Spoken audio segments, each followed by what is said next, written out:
J'aime bien ces formules de La Fontaine. Le G paré des plumes du paon, ou la grenouille qui veut se faire plus grosse que le bœuf.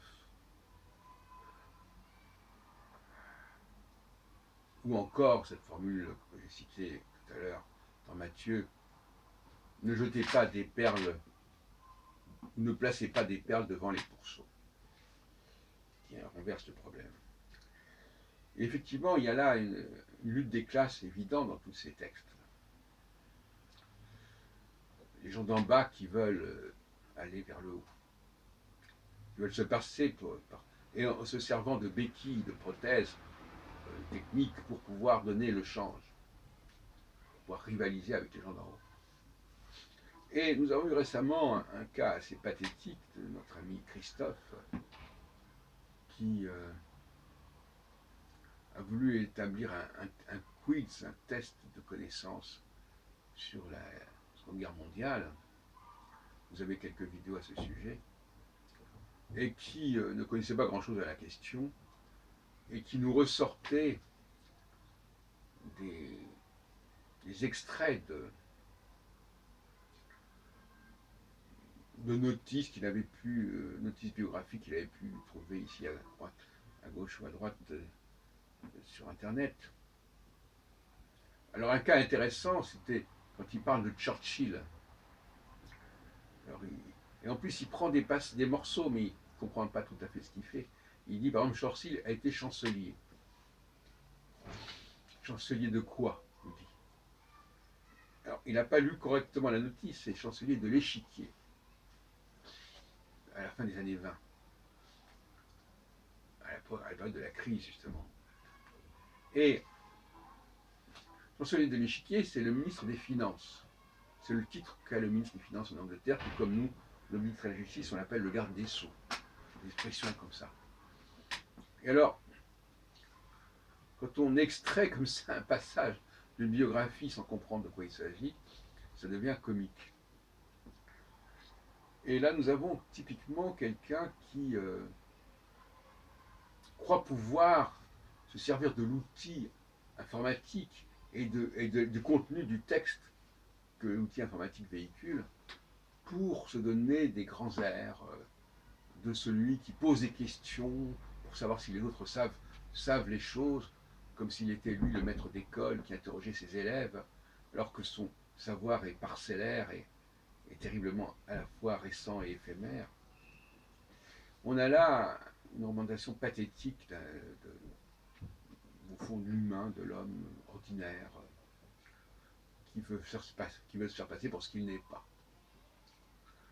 Et se faire passer pour ce qu'il n'est pas, c'est ce qu'on appelle un imposteur.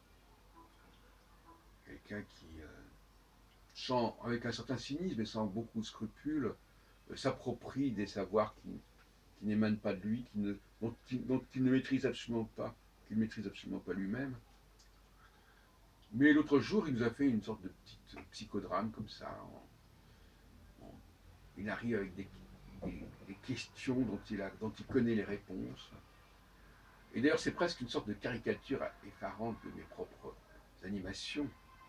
Que quand je pose des questions aux gens, sauf exception bien sûr, on est là pour réfléchir ensemble, pour un nouveau consensus, et non pas pour répéter ce qui est dans les bouquins.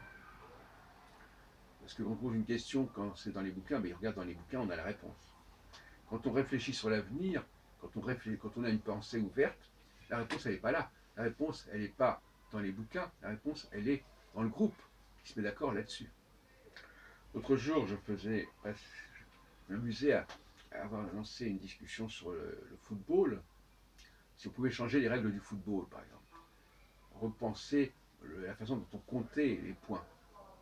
Je ne reviens pas là-dessus, je vous renvoie à cette vidéo amusante du Café Philo McDo. Et alors, à la fin, c'était intéressant de voir ceux qui étaient partants pour repenser la façon de noter les points au football, en tenant compte notamment des arrêts que réalise le goal, et pas seulement des cas où le goal est pris en défaut. C'est pas logique. Hein, c'est pas cohérent tout ça. Et alors, j'avais pensé C'était un test pour voir si les gens étaient, de quel côté les gens se trouvaient. S'ils étaient du côté de la conservation, c'est-à-dire voilà, ben non, le jeu il est comme ça, les règles du jeu sont comme ça, on ne va pas les changer. Ou bien s'il était du côté des gens qui élaborent de nouvelles façons de faire, de nouvelles pratiques. Et donc c'était un bon test, une fois la question, la formulation trouvée, la proposition élaborée concernant le nouveau comptage des points au football, puisqu'on est en période mondiale, demain on va jouer la demi-finale entre la France et la Belgique. Et donc moi je disais, ce serait intéressant de voir par rapport à ce genre d'exercice, de critique sur des pratiques de jeu qui sont instituées depuis longtemps, de voir ceux qui voulaient, qui étaient disposés à aller de l'avant et à repenser, et même peut-être à retrouver la cohérence initiale du système. Parce que, au fond, pour moi, aller de l'avant, c'est aussi revenir en arrière. Et puis, il y a ceux qui sont au milieu du gué, qui ne peuvent ni revenir en arrière, ni avancer. Eh bien, la plupart des gens sont au milieu du gué. C'est-à-dire qu'ils sont dans une situation en porte-à-faux, ils ne peuvent pas retrouver la cohérence et la pureté logique du système au départ, et ils ne peuvent pas non plus avancer, progresser, faire bouger les choses. Ils sont au milieu du gué.